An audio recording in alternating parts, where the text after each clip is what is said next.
Hi, this is Corey Johnston, and today's lesson is going to take place in the third chapter in the book of James. He addresses two things: the need to tame the tongue and also the wisdom that hails from above. We're going to begin our review.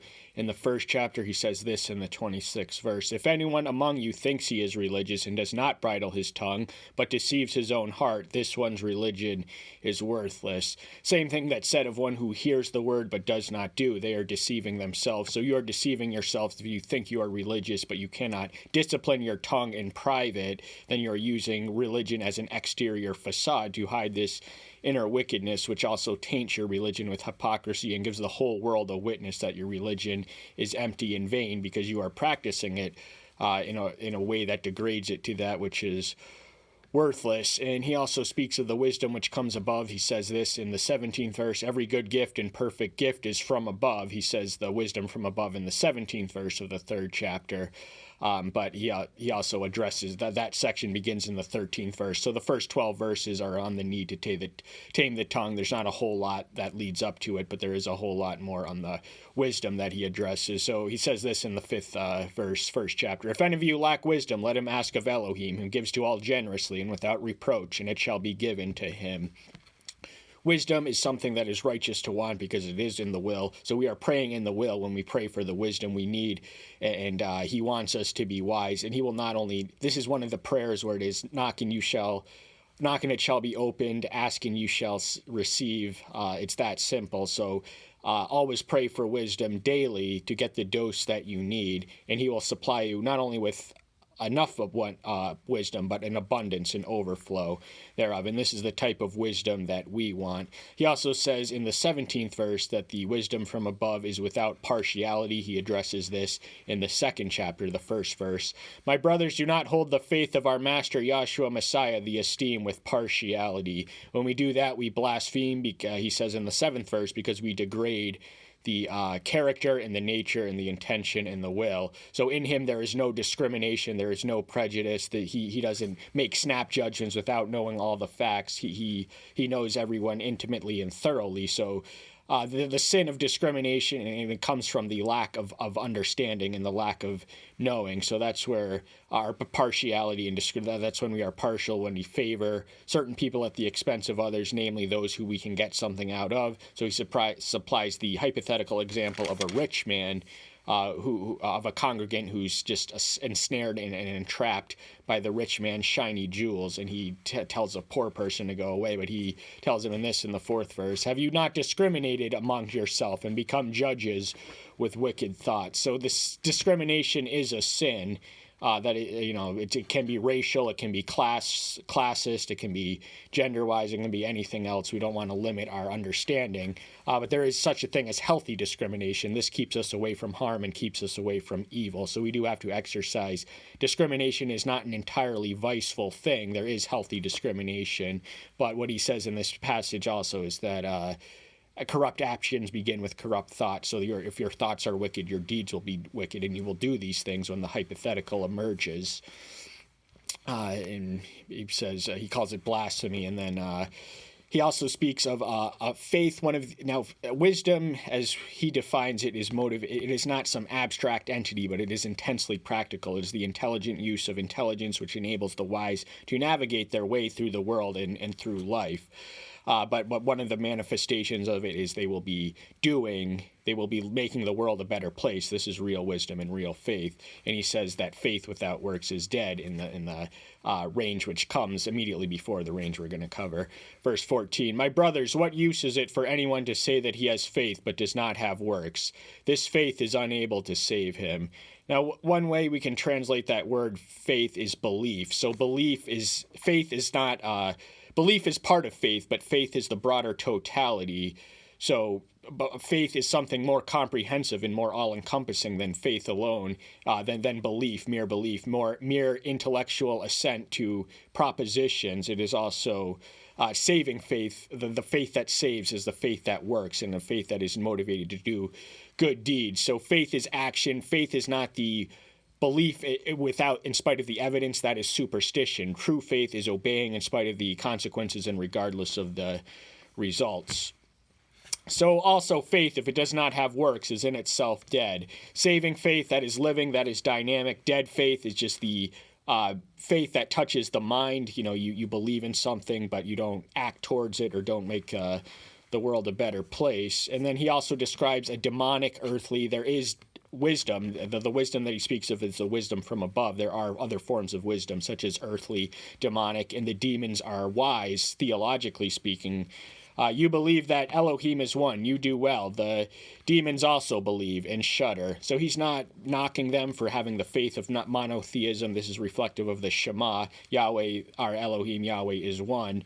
So this is the central faith of confession of monotheism that the Hebrews would have been accustomed to learning, would have been the first words that they were taught to tongue, and they carried phylacteries, physical containers of the scriptures that they carried on their foreheads and in their arms and everything else. And he is not chiding that because James is a rather Jewish Christian, certainly by the stand, especially compared to Paul. But the demons, they believe, they recognize the presence and the power every time that he encountered demons. They knew his deity, they knew his sonship, they knew his power to send them to hell. They knew that they recognized his authority as judge. They recognized that they were in the presence of a superior entity, and they did shudder. So the demons are not agnostic, they are not atheists, they are orthodox, they are fundamentalist, and they do not struggle with belief, but they struggle to obey. So they're and a rebellion is irreversible. They don't have the opportunity to repent as do we. 22nd verse. Do you see that the faith was working for his works, and by the works the faith was perfected? He's using Abraham, and in the example, his ultimate work was when he brought Isaac to the sacrifice. He brought his son to the altar. So this was a work. But before that, he was counted righteous because he believed. But even before that, he was action-oriented. He heard the voice, and he packed up his bags and left. So Abraham was a man who had not only faith, perfect trust in the promise, but also was inclined towards acts. And that was why his faith was completed and perfected, because he went through the test and emerged on the correct side. Verse 24, you see then that a man is justified by works and not by faith alone. The phrasing is rather unfortunate because we are not justified by works. We are justified by faith alone, but a faith that is not alone, to borrow Martin Luther's convenient way of phrasing it. So faith that is just belief. It is not, faith. If faith is more complete, it's belief plus actions plus works. So a faith that does not motivate or animate actions or make the world a better place, then bully for the believer. But what about the world? Verse 26, for as the body without the spirit is dead, so also the faith is dead without the works. So the greatest metaphysical dimension that our human experiences can engage is the spiritual world. That's what gives us life. That's what gives us the ability to think and speak and do all these things. The body would be dead without it. We would be just like the animals. So faith is incomplete if it does not lead to works and result therein. First verse, third chapter. Not many of you should become teachers, my brothers, knowing that we shall receive greater judgment.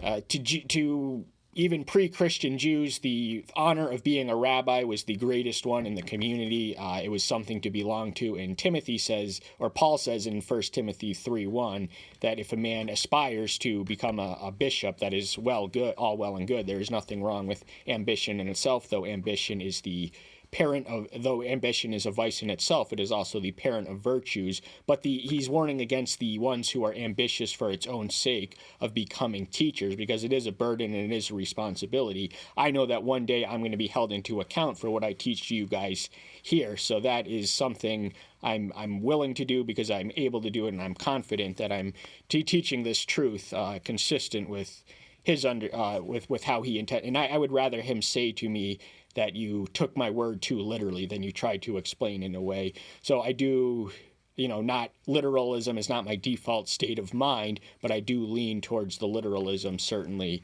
A lot of the Bible is not a metaphor. The miracles, they were actual facts. But, the consequence and gravity. Now, the Pharisees, they were blind leading the blind, so woe unto them. And their judgment is frankly foretold in places such as the 23rd chapter of Matthew. So if you want to be the front and center Christian, there are consequences, because if you do lead others astray, that means you are of the blind, leading the blind into the ditch of hell.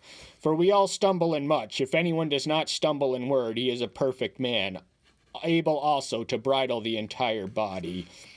Stumble, another way of saying that is we all make mistakes. Now, mistakes are distinct from sins. Every sin is a mistake. Not every mistake is a sin.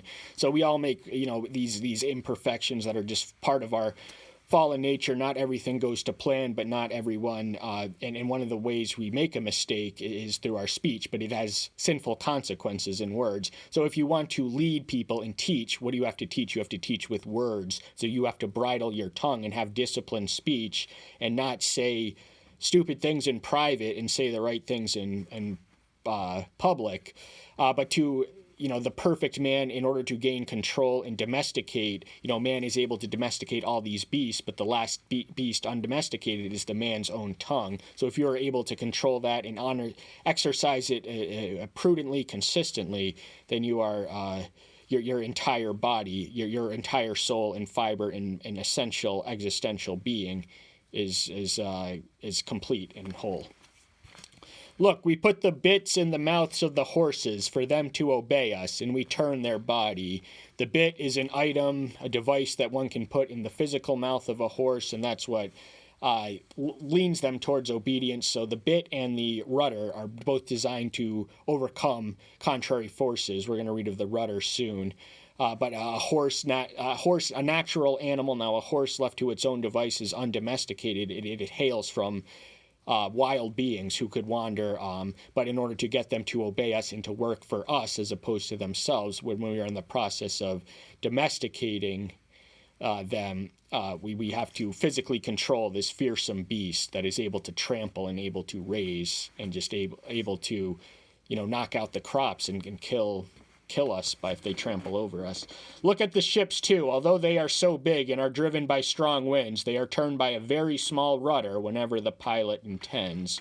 So this very small rudder, this tiny device, is essential for the physical balance of a ship's ability to navigate itself through the winds. And in the age of exploration, we were able to finally cross oceans, and the way we would do that. So ships, as he understood it, would have been Mediterranean bound and Sea of Galilee strife. But rudders are absolutely essential in more primitive boats in order to enable the pilot to not let it be at the mercy of the contrary forces that are literally waging around it. So if we put bits in our mouth, which prevented us from saying the stupid sinful things we shouldn't, and if we had a navigating device in us that told us when to say we can domesticate all these things. We can tame the wild horse. That is no small feat, no small accomplishment. We can cross the sea, even though we cannot swim. That is no small accomplishment, but we still remain the one undomesticated beast left.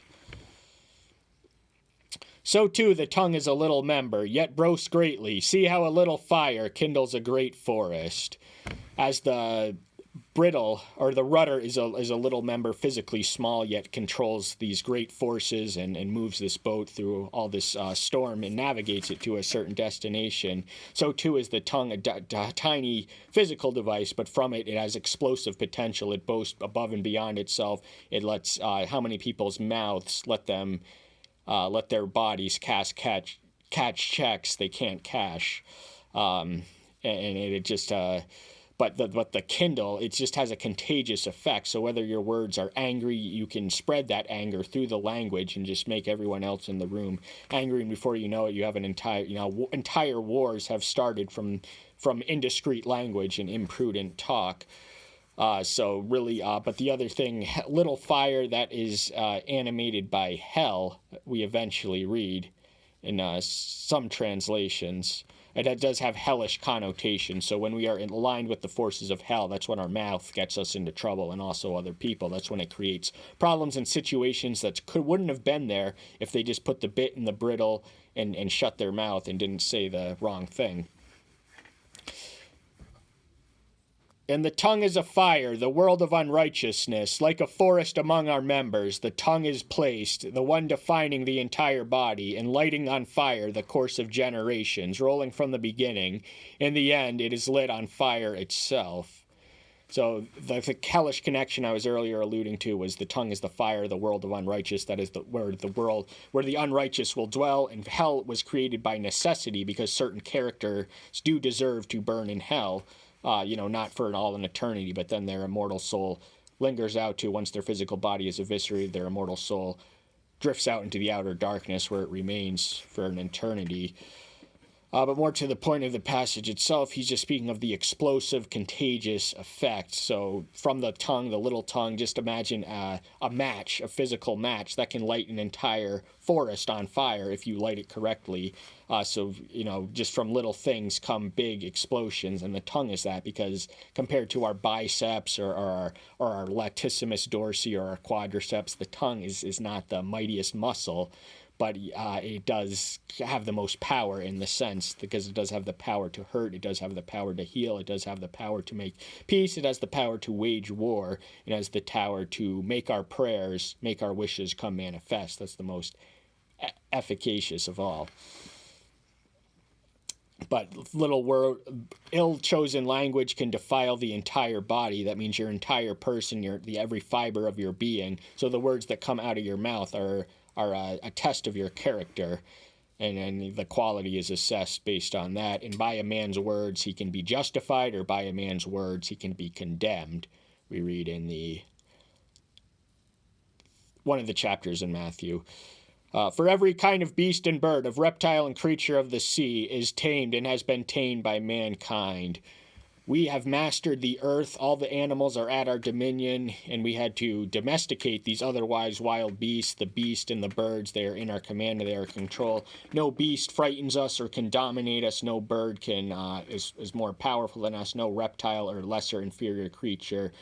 We have, even though we have only explored a small infinitesimal fraction of the actual sea, we do know most life forms on there, and we are the dominant species, but we can tame any and all of the above, yet we cannot tame ourselves. So for all of man's domesticated ingenuity, which can tame contrary forces in nature and tame wild beasts, they cannot tame himself.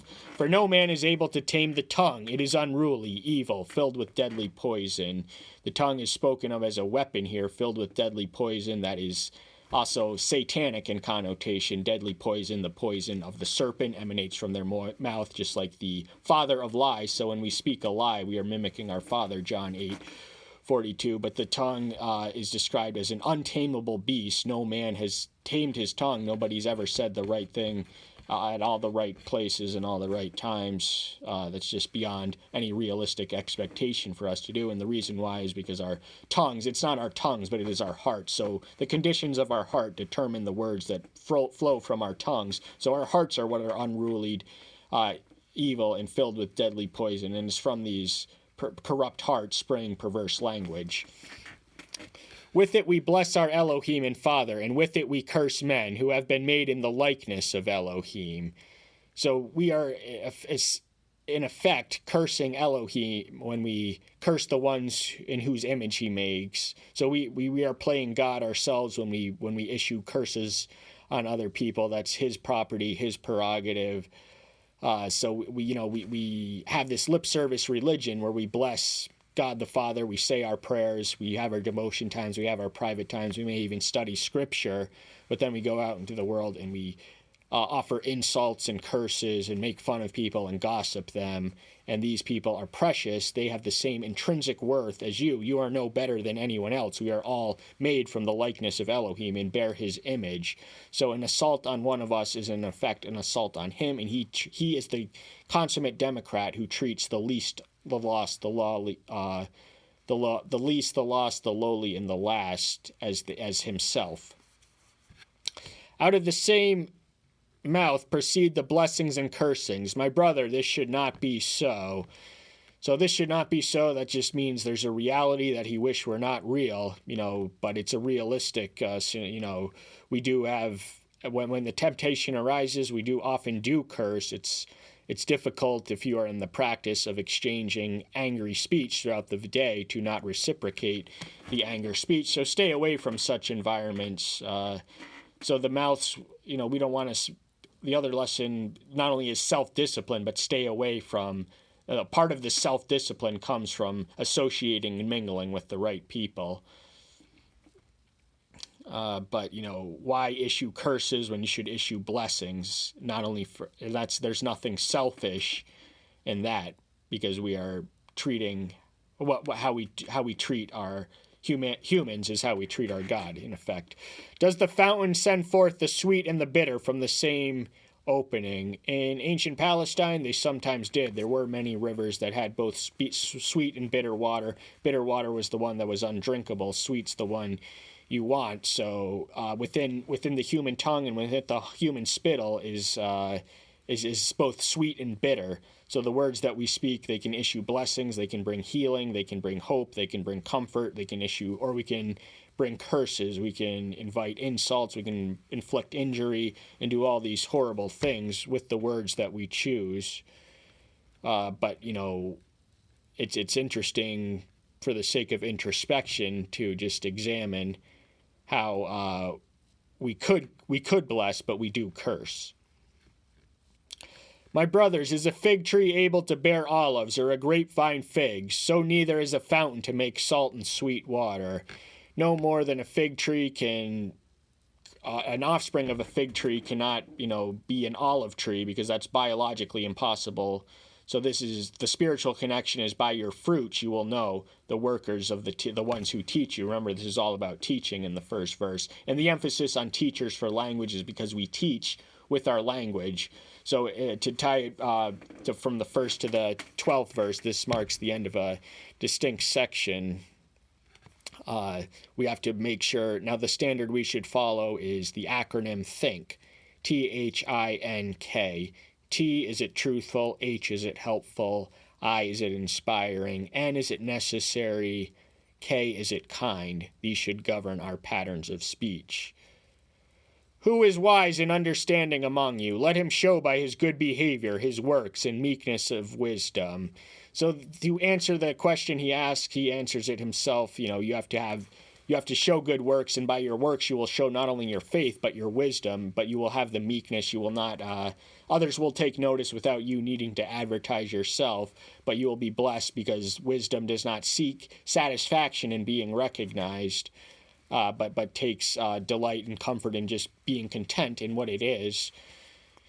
So but the world will have a witness of both our wisdom and our faith through our works, and that's something we want to give them. So wisdom is a practical commodity. It's not this abstract, invisible entity. It is highly personal and is practical. It is personal in the sense that it cannot exist apart from persons, and it is practical in the sense that it is the intelligent use of intelligence. This is the stuff we need to know to navigate our ways through life. So it is a very practical force. There is such a thing as wisdom that is esoteric knowledge, and there's even more degraded forms of wisdom, the earthly, the unspiritual, and the demonic. We'll get to those soon. But if you have bitter jealousy and self-seeking in your hearts, do not boast against and lie against the truth. So if you claim to be wise yet harbor envy and just self-orientation in your heart, then you are definitionally not wise. So you are lying when you say that you are something you are not, because this is a mark of a wise life. This is one who is able to successfully navigate life without succumbing to envy and self-seeking. Self-denial is the path of salvation. Any man come after me, let him deny himself, take up his cross, and then follow me. So if you are self-seeking, you are in the opposite direction. You are in the way of the world, and the wisdom of the world will better suit you in there than the wisdom from above, which is the specific type of wisdom that James is speaking of here. But, Romans 1:25, they exchange the lie into a truth. That's another verse that links up with this. This is not the wisdom coming from above, but is earthly, spiritual, unspiritual, demonic. The wisdom that comes from above, that is heaven sent, that is from the Father who sends them without shadow or variableness, the unchanging one of James 1:17. And This is the gift that is never more than a prayer away. Remember the 5th verse of the same chapter. This is the wisdom that comes from above. This is theological wisdom. This is true wisdom. But there is such a thing as earthly wisdom. You can be wise in the ways of the world. Much of the business tycoons are worldly wise people. Street smarts, there is such a thing. So there is such a thing as carnal wisdom. But to the carnal mind, spiritual wisdom sounds foolish. 2 Corinthians 2nd chapter, 14th verse. But also unspiritual, there is a wisdom that is just so intellectual that it is completely devoid of any spiritual element. This is the wisdom of philosophy, for instance, and there is a lot of wisdom there, plenty of profound wisdom, but it's not necessarily immoral, it's just amoral when it's unspiritual. Then the demonic wisdom, we read about the 19th verse of the 2nd chapter, that the demons they do not suffer from any illusions about the reality of divinity, who he is, what he can do. That's why they know they're hellbound. That's why they tremble at his presence. But Lucifer, before Satan was Satan, he was Lucifer. He was outstanding among the angels in wisdom and beauty. So there is a lot of wisdom on the demonic divide of the cosmic struggle between good and evil. There is such a thing as demonic wisdom. Now, demon-possessed people are perhaps the antithesis of wise. They are out of control and they have no sanity. But the demons who penetrate them and influence them are certainly not intellectual lightweights. For where jealousy and self-seeking is, there is a confusion in every foul deed. So we return to the jealousy and self-seeking of the 14th verse. So these are the ingredients of earthly, the businessman who wants to get ahead, he has to seek his self. And the envy, the jealousy between the Joneses, the neighbor who has more, does motivate, does spin the world in motion, the business world, the survival of the fittest food chain up there is motivated by self-seeking and envy, as is demonic. If you are envious. Now, jealousy is morally neutral. Jealousy, it is not sinful for a husband and wife to be jealous over their mutual exclusivity, but envy is invariably sinful. So jealousy is one of the things that we read that Yahweh is, Nahum 1:3, he is, and I am a jealous Elohim in the Decalogue. But confusion, 1 Corinthians 14:33, he is an Elohim of peace, not of confusion. So if you have doubt in your mind, that means that God is not there, but you need to seek him out and find him. Because the thoughts are ground zero. So if there's confusion and doubt and darkness and ignorance clouding your mind, that means you're going to be more inclined to sin, every foul deed. So as a man thinks, so he becomes. So if there is darkness and confusion and moral uncertainty, that means you're going to be inclined to foul deeds. But the wisdom from above is first clean, then peaceable, gentle, ready to obey, filled with mercy and good fruits, without partiality and without hypocrisy. The wisdom from above is wisdom supreme. It can't get any wiser than this. It is 2, 3, 4, 5, 6, 7 things. So that number 7 is significant because the Hebrew numerology, 3, 4, 5, 6, 7, 8. Okay, sorry, 8. But it's clean, it's pure, and it produces peace, not confusion, not disorder. It is gentle. You will know it by the gentle whisper of the Spirit. It does not excite or inflame the passions. That is the demonic wisdom. So whenever I get an idea that I'm just so intensely passionate about, that's usually that it's an oversimplification to suggest that it is demonic, but it is automatically, but it most often is. Ready to obey, wisdom will... the quest for wisdom that Solomon undertook in Ecclesiastes reaches its conclusions going. He's on a quest to discover the meaning of life, and he finds it in obeying, fearing God and obeying his commandments. And he was the wisest man who ever lived. Filled with mercy, he says earlier somewhere in the 13th verse, for judgment is without mercy to the one who has not shown mercy, and mercy boast over judgment. So if we are merciful, we will be wise in cultivating our salvation. Good fruits by your fruits. Now, these are somewhat similar. These bear a certain resemblance to Paul's fruits of the Spirit without partiality. We already covered that. If discrimination, prejudice, without a lack of total knowledge, judgment, snap judgments is there. Without hypocrisy, it brings us back to the 26th verse of the first chapter. The one who says he is religious, but then says the stupid, wrong things, stupid, sinful things. And the fruit of righteousness is sown in peace by those who make peace. So we are called to be peacemakers, and peace does demand wisdom. It's a lot easier to wage war. Waging peace taxes the imagination and the limits thereof far more than waging war. War is the easy way out, but peace is the one that ameliorates all problems and settles all solutions. So we want to be peacemakers, and the way we can do that is by having the wisdom up from above and let it be reflected in our speech. And that's all the time we have for today. Thank you so much. I'm so glad you're here. Stay tuned until next time. I'll see you then. Bye-bye.